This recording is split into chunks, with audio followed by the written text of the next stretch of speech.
was already aware that Bigfoot is real.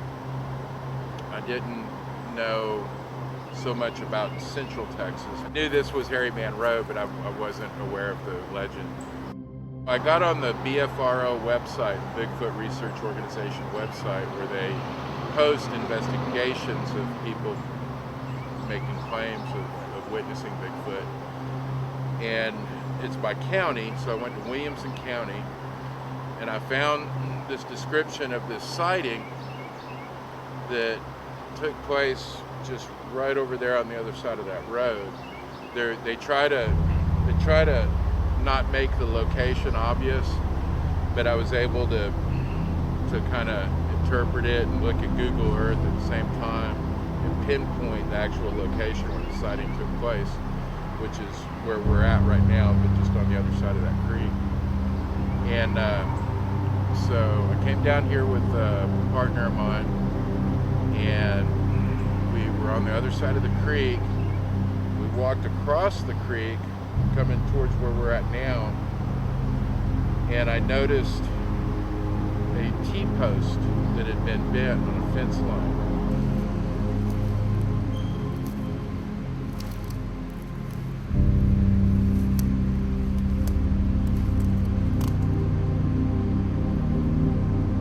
But see, they couldn't have even, if this had been bent like this, they couldn't have even driven this post into the ground.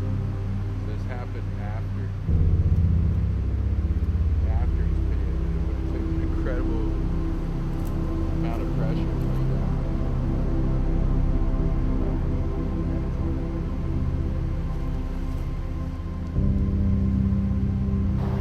Now, on the other side of this fence line is a large acreage ranch, and there's cliffs, there's caves, and it's a lot of land back here.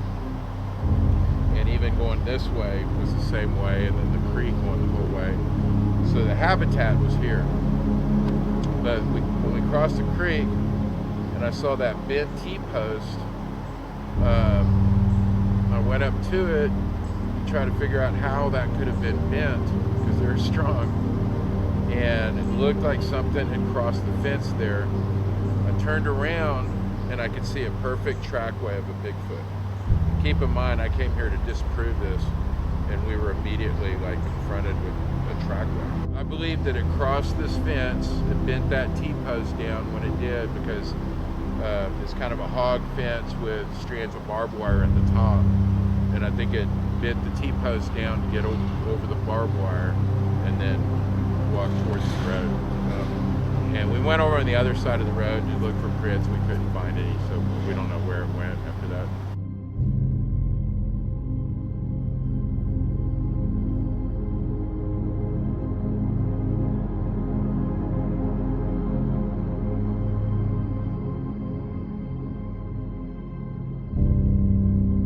Feet they were bare feet, large bare feet, kind of blocky in shape, and they were about 18 inches long. Oh, wow. And there was the trackway that we could see real well,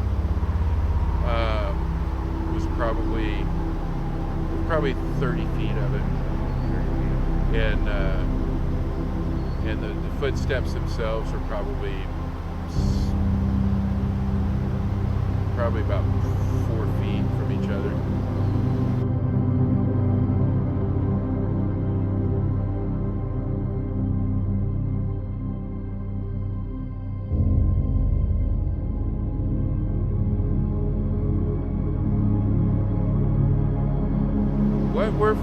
What researchers are finding is that they're all over Texas, even in South Texas, in far South Texas. I think the density of the population may thin out the harsher the environment. But Central Texas, again, I mean, just like Brushy Creek, it has everything they need. It's got food, it's got water, it's got shelter, it's got cover to move, and they certainly seem to be able to tolerate, I don't know how well, but they seem to tolerate the heat in the summer. So I think they could be anywhere in Texas.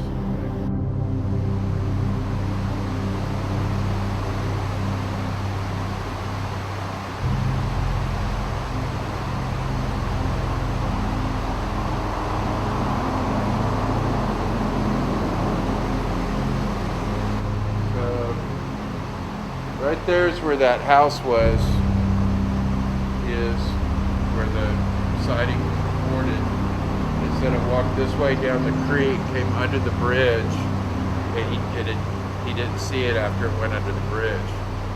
And that's where we went, and then crossed over to that T-post.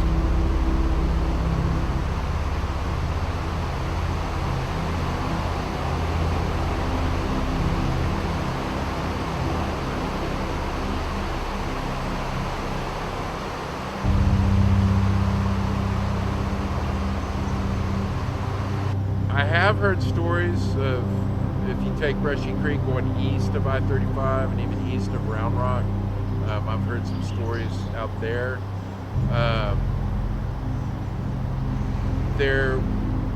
My partner and I did another investigation down by 183, closer to Brushy Creek and 183, and there was this one area that a bunch of four-wheel drive vehicles had come into this part of the land and just tore it up. They just went in there. It was obviously some young kids with their dad's trucks, and they were just tearing up lots of stuff, a lot of destruction, just tearing things up with their trucks. And on the trails, we were walking out on the trail that the four-wheel drive trucks were using to get in and out of this area. Right in the middle of that little two-track was a mutilated coyote.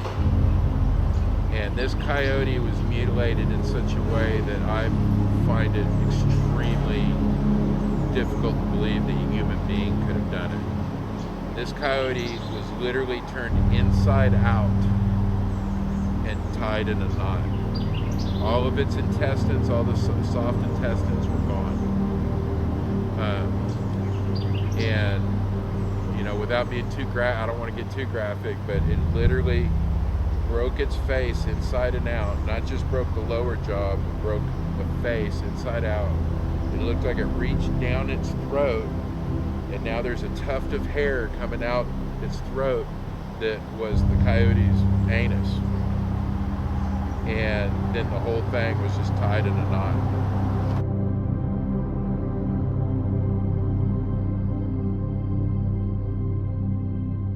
It almost seemed to me like something very angry had to have done that.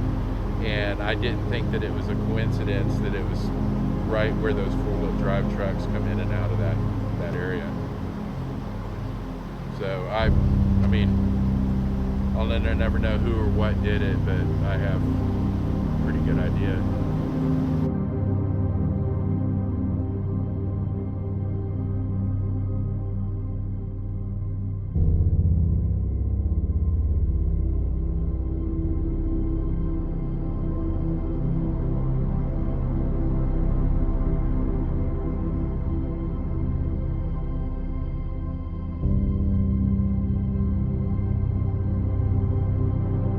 I believe that they are hominids. They're not human, but they're hominids. I believe that they're just a different branch on the same tree as we are. And where we spent millions of years separating ourselves from nature, getting further and further away from nature, being able to control our climate, as far as air conditioning and heating and things like that. I believe for every step we took away from nature, they were completely absorbed in nature and learned to live within it perfectly. And I just think they're perfectly adapted, just even their size and their strength and their brains. I believe they're very, very smart. I believe they're geniuses, actually, that they're on a whole nother level from us.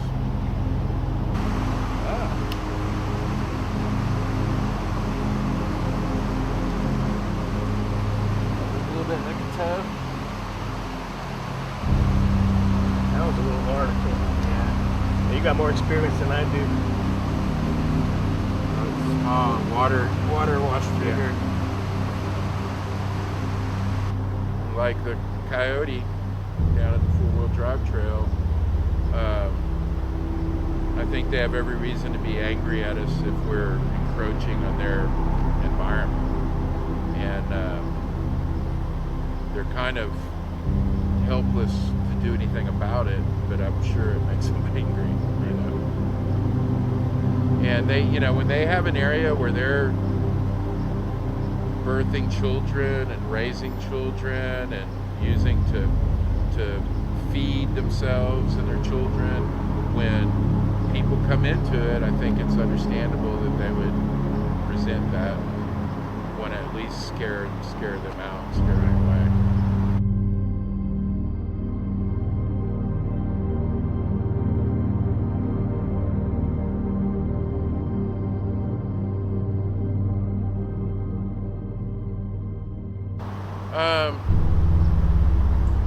Be careful of just the environment, you know, the poison ivy and the rocks and the cliffs and things like that. Don't get too carried away, and just observe. Just keep your eyes open. Look for tracks and you know, fence. We talked about fence crossings, and just be alert and aware and watchful and observant, and use your own intuition.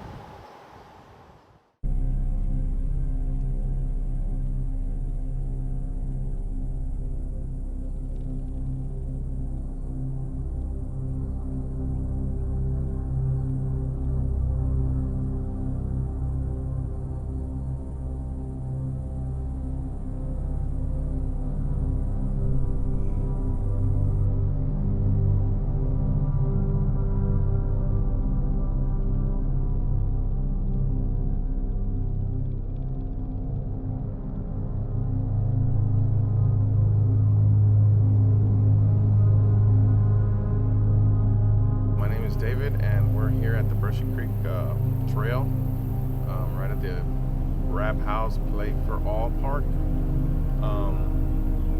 So this is the spot I kind of noticed these trees you see up here to my right. A couple weeks back I was running through here and I just noticed the trees. They were just almost seemed like they were snapped off, as you can see here. First thing I thought was like lightning, but you know, as I looked at them, you can kind of tell that it's not lightning. You know, it's just like the way you would grab a pencil and just break it off. So they were definitely not there. The rest of the trees are gone. They're not there. It's kind of odd. You come down here pretty frequently. I come down pretty much on a daily basis, just to get my run in for the day, you know, and it's just odd the way they're broken off like that. Doesn't much less two of them, you know. Two of them is like, okay, what the heck's going on?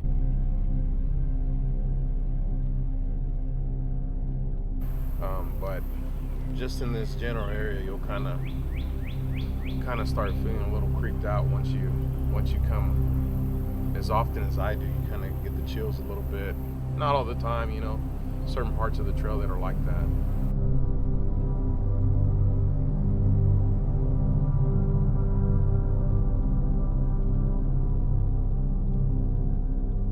Yeah, you kind of get that to where, like, you know, kind of look behind your back type, you know, to see if someone's coming, or you turn one way or the other.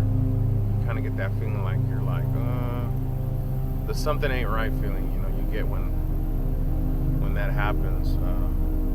But that's just the feeling this part of the creek gives you here.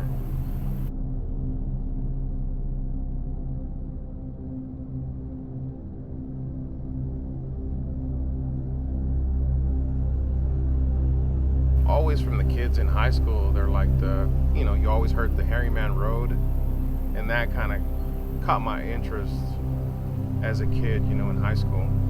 But, you know, just never investigated what the Hairy Man Road was, and just the Brushy Creek area. But, you know, I had driven by it, you know, always saw, you know, people kind of fishing down there and stuff like that, but never ventured out till now.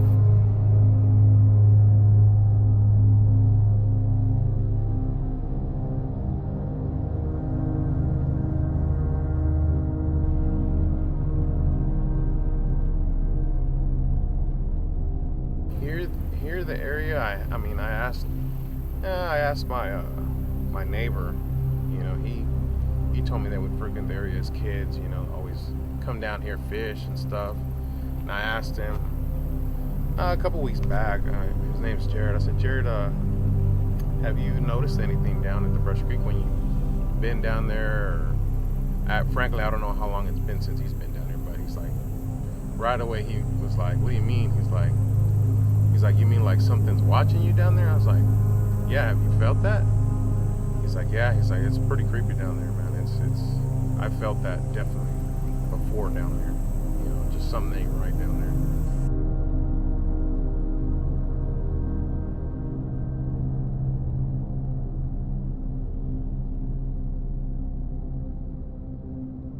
I mean, it can be a little bit of everything, with the rituals that were performed around here by the Indians that dwelled in the area, and it could also be what we call cryptid, Bigfoot, Sasquatch, whatever you want to call it. My opinion is that they can appear and reappear. They see you before you see them, and it'll only take less than a second and they'll be out of your way. You won't even know it.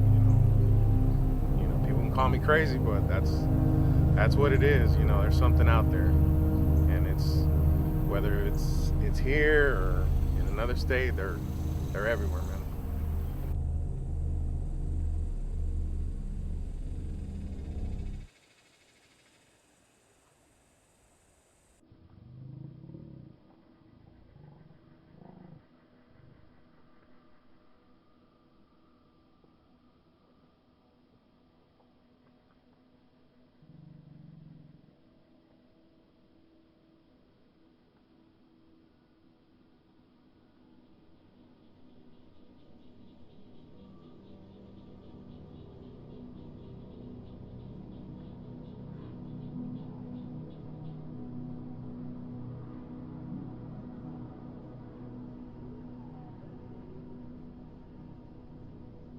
My name is Jesse. I'm a former Army soldier, veteran. I was a former cop. I did investigator. Got a degree in history and political science. I'm also an archaeology student. So whenever I go on scene somewhere to investigate something, I try to use the scientific method to produce hard data, measurable evidence. Married, no kids, have a stepson and a dog, Ozzy. We're in Brushy Creek off of the Rab House adjacent to us, to my left, off of AW Grimes and 79. I usually run on there. I do exercise. I'll go on hikes, and I started running here about maybe 2018 when I moved over here from University Boulevard, and I always felt like something was off a little bit. And I've done ruck marches here with friends. I've done hikes. I hike and ruck march once a week. Try to kill them. If I don't want to run, I run on it too. I bring my dog, my wife out here. So. You did send me some interesting pictures. Yeah. Okay. Can you give me a little bit of detail on those pictures? Were they taken in this area? Yes, just right over here. It was the temperature was a little muggy, probably like 79, 80-ish, a little muggy, a little humid. It just started getting humid. I was ruck marching with a friend of mine, and all of a sudden we saw like a figure or something. It was a little off. We were at a distance though, but I snapped a picture or two. And it looked, I don't know what it was. It was probably kind of short, 5'4", 5'5". It was just a little odd. It was kind of like peeking That's why I zoomed in on the picture, and you can see two areas where you could say it was eyeballs. That's what it looks like.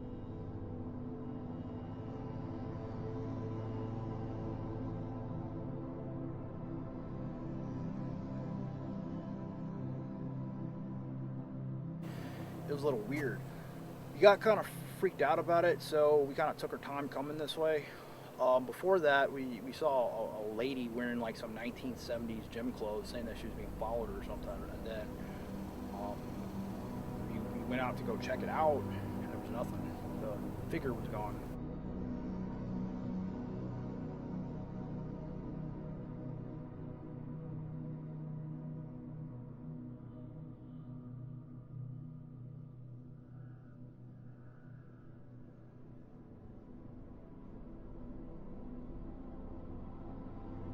Could it be an organism known as Bigfoot?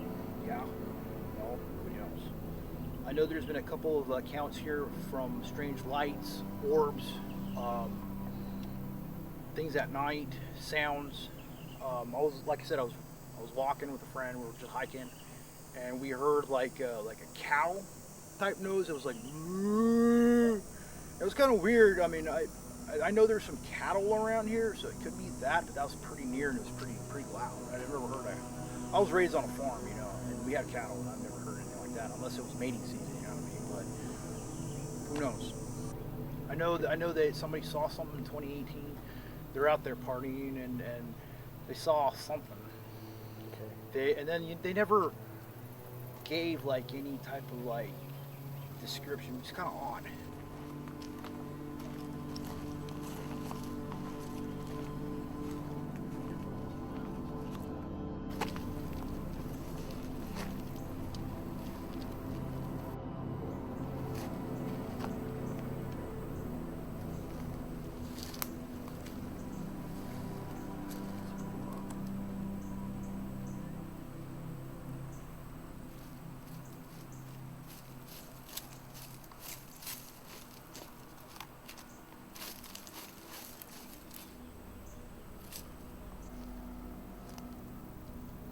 Bigger one.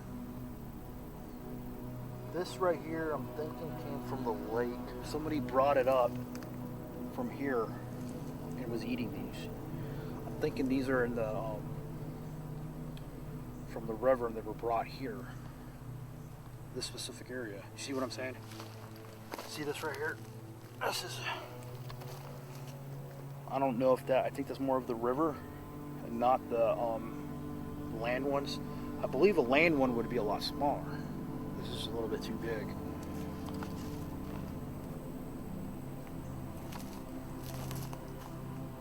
See what I'm saying? They're all in that area. If you fan out, they're just right there. It looks like something sat down right there and was eating them things. See the big groove right here? You see some butt cheeks right here. You see, it looks like something sat here, and then was just like clinging them. Kind of like if you're eating seeds and you're sitting like a baseball player and they're sitting down, they go spit them out and they chew them out, cook them out. I mean, I doubt anybody would come here and just do that. You know what I mean? It's a little odd. I know there was a couple deaths on Brushy Creek. Not much information.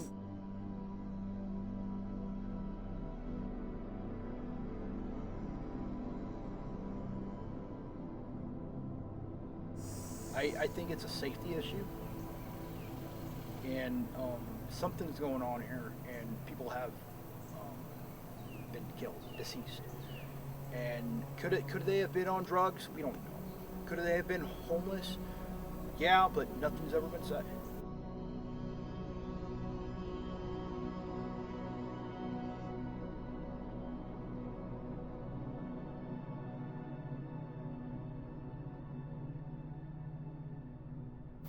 Try to I want to put pieces to a puzzle, and then I'll start eliminating it. So I do believe it's something's out here. There's hardly any evidence about it. I mean, you could use the deaths. I mean, the deaths could be anybody dies anywhere. But the thing is, though, it's a piece of the puzzle that's a strong piece of the puzzle.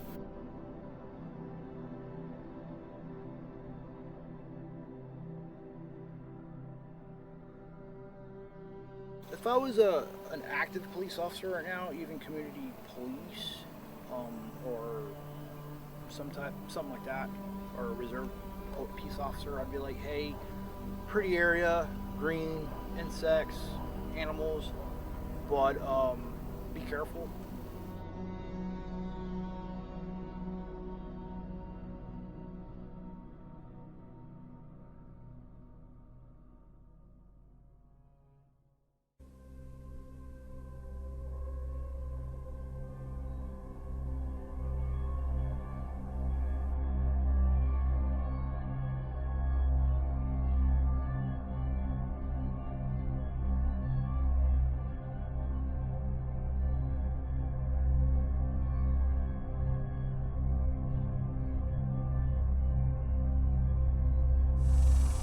We're now in what I used to call the haunted woods, but this is Brushy Creek. I don't know, from the intersection with Sam Bass, what, a mile and a half, 2 miles? Terrible with directions, but headed towards the intersection with Palmer and all the parks that are now up there. There was always this kind of thrill with coming here, and I remember once being here, there was an old bull out there. I think there was a horse pen. But we never went over there because we heard that the owner was not the friendliest guy, which kind of developed later into our understanding of this area, which, as far as I know, that was right over here, or maybe a little bit further that way. I can't really tell anymore, but yeah, so that's kind of how it started, was just coming out here. Golly, I mean, years and years and years. My whole childhood was spent coming down here. Yeah, like I said, pretty much every day.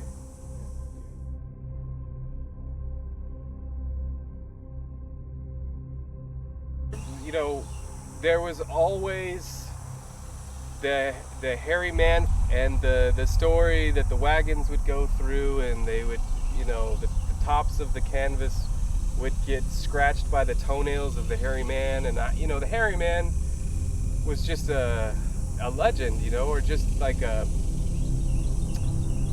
guess something as a kid you never really pay attention. But I remember our neighbors would go out with my little stepsister and my little brother, and they'll, you know, just the neighborhood kids. This is kind of the same deal as whenever I was a kid coming down here all the time. But I don't think they made it actually to the water. They were more in the woods over here, and yeah, I think they're the one who first started calling it the haunted woods. And the way that they described it was there was like shadow children or like spirit people, and they were like, yeah, they speak African and they're, you know, so tall and they creep around in the trees. And that was like a thing, you know, that wasn't, I'm not just coming up, you know, that was like what they said. And it was like, oh kids, you know, that was kind of the clue or the catalyst for kind of keeping a little closer eye on what was actually going on around here when I was out here. Because I think I had been so conditioned with every bend in this water, every stone, I knew where the carp were, I knew where the perch were, I knew where the deer trails were, I was so familiar with this place. It was, I mean, I knew it better than I knew our high school. It was like, it was really crazy how familiar I was with this place. And I started taking people out here with me, and they were really hesitant. And I'm not talking 1 or 2 people. I mean, 4, 5, 6, 7 people would just kind of be like, I'm good. You know, not like, I don't want to go, there's ghosts. It was like, nah, it was real sketchy. It was like, I'm okay, I you know, I got something to do. And it just happened so often. And then finally I was dating this girl, and her story was this, and this is the honest to God truth. What she told me was that there was a bench that was just thrown across the barbed wire. Obviously it's not there anymore, but you could hop the fence, and there was a bench kind of in this grove of cedar. I guess they're called juniper trees.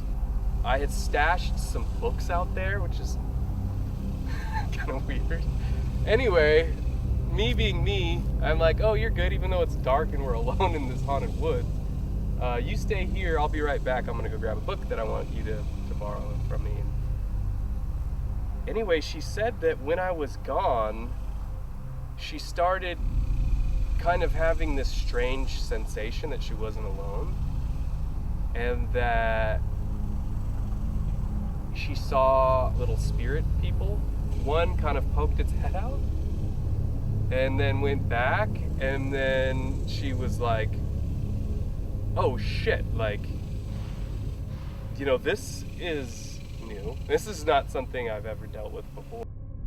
And then pretty soon there was more. And that's all she really said. Was a couple other ones like stepped out from behind plants, and they weren't malicious, and I don't think they were trying to scare her. It was more just kind of curiosity, like who is here in our area, sort of. And then I came crashing through the woods, and you know, she didn't tell me right away. I don't know if it was later that night or if it was, I think it was a while later. She had actually spoken to somebody else who had had similar experiences. I never got that story. And that's when she just wanted to be like, hey, this is what happened that night. And it was weird because I remember her acting funny after that.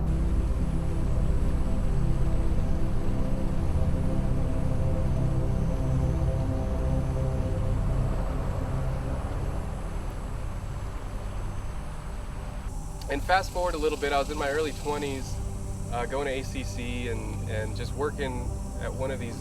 There used to be a deli off of San Bass called Red Onion Market. And one of the guys was, yeah, he was also a Marines veteran. And he's like, you know, could you take me out there? And I was like, yeah, sure, you know, we can go out there. And so we went, I took him to the creek, and we just, you know, I kind of told him everything we've talked about now, and then we hopped over the fence, and we must have been actually right around this area that we're at, maybe a little further that way. And we built a fire, and we were roasting, you know, hot dog weenies or whatever. And again, I had like cached an emergency blanket and some other odds and ends in the nook of this tree.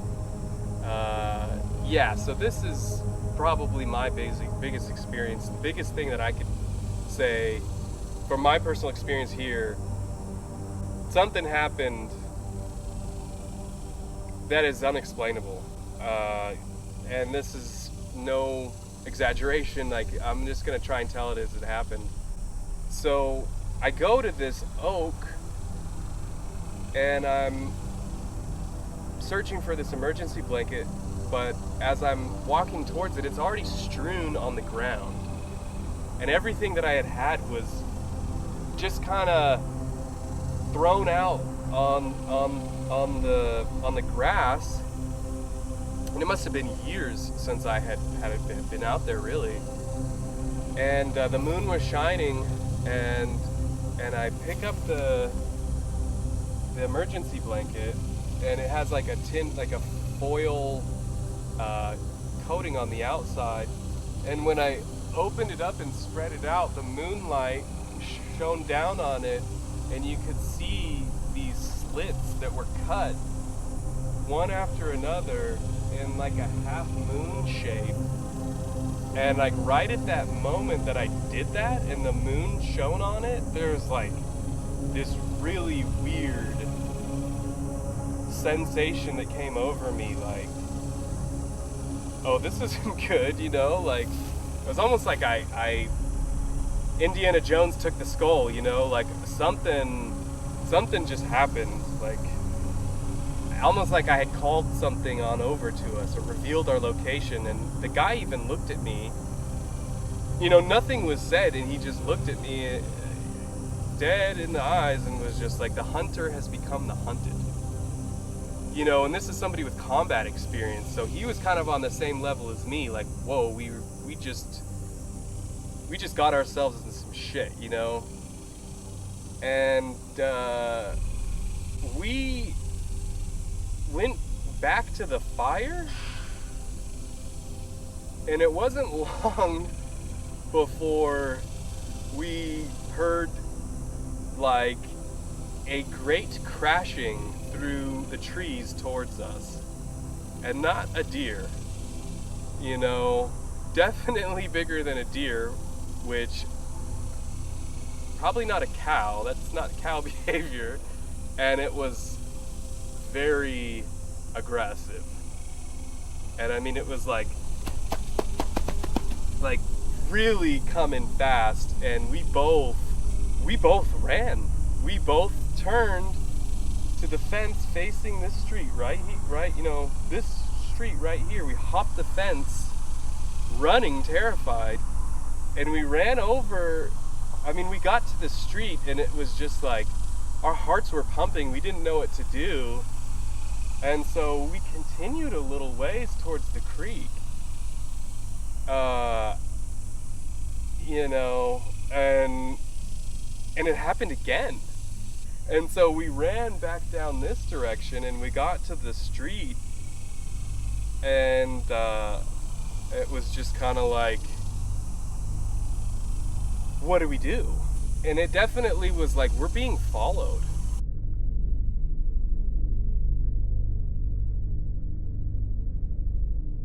And I don't think we heard it again for a while, but it wasn't over with us that night. We went to the bridge where the guardrail was coming over the brushy creek, and we sat down and debated, like, you know, we had planned on sleeping out. Now where do we go? And he had rented a place in Creek Bend. I was living in Bentry at the time. And so we were just kind of discussing, like, whoa, what do we do? And right about that time, it was like somebody just took an aluminum baseball bat and just bashed the guardrail, or took a giant stone and just launched it or something, hit that guardrail, and it was just a thud and just kind of this echo. And we bolted again. Yeah, so we were regrouping like right over here when that stone was tossed or whatever. This really otherworldly sound followed us after that. It was like it would sound almost like a dog barking, and then about midway through it would kind of hiccup into this, like, sounded like a duck quacking. I know it sounds stupid, but it was like this really weird creature sound that followed us for a good hour. And I took my buddy back to my house because this is a Marine, this is a combat veteran who was too afraid to go home. It was something sliding to a stop with 2 feet, you know, and the way it would accelerate and the way that it would move and the way that, however, it projected something that hit that guardrail that echoed in that little bridge over there. It echoed like it was a small explosion. These aren't just isolated incidents.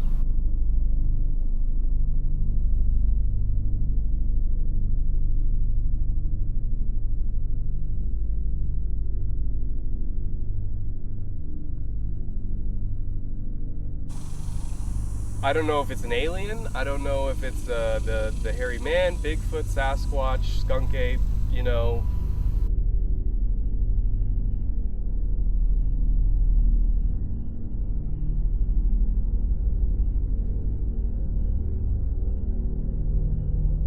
It's almost like a highly intelligent being who is, you know, I wouldn't say feral, but feral in the sense that it can coexist and move among us without being detected when it doesn't want to.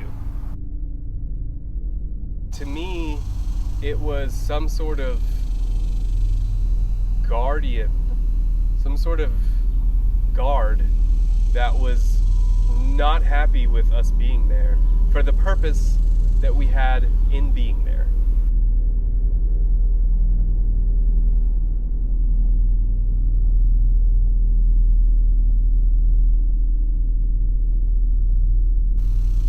And up until that time, I had never felt like my presence was a threat, but I always knew that I was never alone out here. And I think that's why it was just coined the Haunted Woods, is because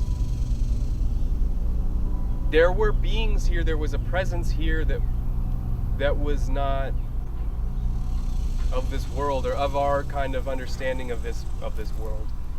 I know that sounds really weird, but that's the God honest truth. From my experience out here, I wouldn't feel like I'm saying something disingenuous to my experience being out here.